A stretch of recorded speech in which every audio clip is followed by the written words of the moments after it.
And joining us now is Democratic Congressman Jason Crow of Colorado. He is a member of the House Armed Services and Intelligence Committees. Congressman Crow, it's great to have you this afternoon. So, Thanks. Look, does Cassidy's vote give weight to this idea right now that Republican lawmakers seem to only find their independence from this administration after they lose primaries or say they're planning to retire? Yeah, Antonia, it tells you everything you need to know, that the people with courage and conscience here are those who actually have nothing to lose, who have decided to retire or who have been beaten in primaries, which actually by definition, that's not courage, right? Courage would actually be doing the right thing when it has a consequence attached to it. But this is the big part of the problem, right? There's a lot of Republicans that know what they have to do. They know the right thing, but they're deciding not to do the right thing because they just want to save their butts and get reelected, which is exactly why we're in the position we're in. Now, this is less a story about a runaway presidency, a president who wants to consolidate power. All of that was envisioned by the framers of the Constitution. They set up our system with that in mind. What this is a story of members of Congress who have the duty to hold that in check, not doing so. It is pretty incredible to think about, when you think about just how consequential, of course, at least a matter of war is. You can understand someone maybe being fearful about stepping out of line or opening intellectual disagreements on smaller matters, but war, a matter of life or death, more than a dozen service members having lost their lives, and then many other people overseas in all of this. It's tough to sit with at times. We heard the president, explain where his mind is at with this war, and I want you to take a listen to some of his remarks. We're going to give this one shot. I'm in no hurry. Everyone think, oh, the midterms, I'm in a hurry. I'm in no hurry. Ideally, I'd like to see few people killed as opposed to a lot. We can do it either way, but I'd like to see few people killed. We essentially took over Iran, and we've lost so far 13 people. Somebody else would have lost 100,000 people. What's your response to that? I mean, there's a lot there, but we essentially took over Iran? Yeah. Well, there is a lot there. First of all, as a combat veteran and as somebody who went to war 3 times and saw my friends, saw people in my unit doing fighting and dying. The working class of this country are the ones that always have to do the fighting and dying. They always have to finance it because we're the ones paying our taxes. It's not the elites and billionaires that are doing any of that work.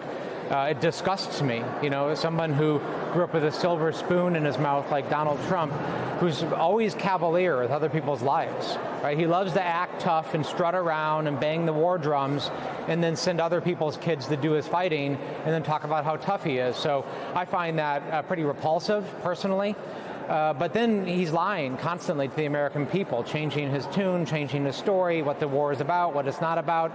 But again, all of this was envisioned by the framers and why they put Congress in charge. This was a unique thing. Never in the history of the world did we have a setup where the Congress or the parliament, the elected representatives, make the decision to go to war. And the reason they did that is because they wanted the most consequential decision to send our kids into battle and to pay taxpayer dollars. They wanted that to have an accountability loop. They wanted to put the American people in the driver's seat.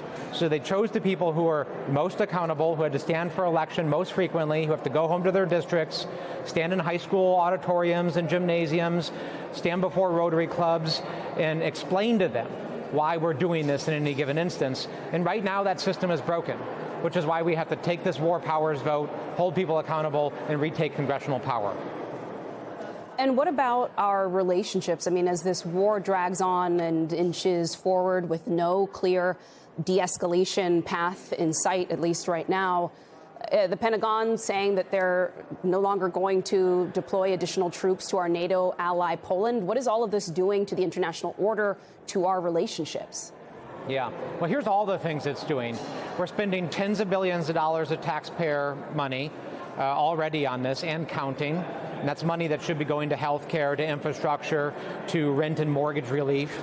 Number two, Americans are paying over $500 million a day extra in energy prices, escalating and exacerbating the cost crisis that Americans are facing.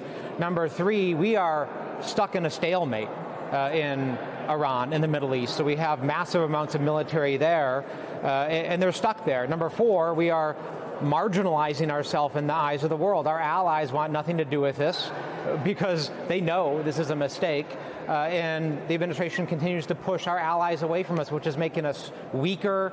It's isolating America and actually playing right into the hands of Russia and China, who have spent decades trying to draw a wedge between us and our allies, and this administration is just handing it to them. Congressman, I have to ask you about the president's new IRS-related deal here and the anti-weaponization fund that may well end up with cash in the hands of former January 6 rioters. You know, you were there. You were trapped in the gallery when this attack happened. What does this all represent to you, just the idea and the lack of clarity now about how all of this is going to work, this fund? Yeah. Well, having spent time with those Capitol Police officers who are brutally beaten, you know, we become friends with these officers, right? We see them every day at the checkpoints. We learn about them and their families. They protect us all the time. And it makes me physically ill, actually, to think that these convicted criminals who are convicted by juries, not by politicians, were first pardoned by the president and now may get wealthy from U.S. taxpayer dollars, a payout, basically just a corrupt payout to his loyalists and to his cronies, is pretty sickening to think about. And then on top of it, in Colorado, the governor wrongfully, in my view, pardoned Tina Peters, who is a felon in Colorado, an election denier, violated election law in Colorado. She also might be eligible for this. So there's just so much that's wrong about it, and it's just another day of rank corruption under the Trump administration that we're fighting tooth and nail and trying to stop and push back against. What might that look like? How do you push back against this? Winning. That's what it looks like. We have to win back power in the midterms. We will retake gavels, retake committees, get subpoena power, and actually do our constitutional duty, which under this majority has been halted, and reestablish that check. You know, we're going to do investigations. We're going to look for this corruption, and we're going to root it out, and we're not going to apologize for it. Right? I'm not going to apologize for going after people who are stealing from my constituents. That money, all this corrupt money, this is not monopoly money. Right? This is money that comes from taxpayers, from my constituents, people who are losing health care, losing their homes, losing their farms because they can't pay their bills.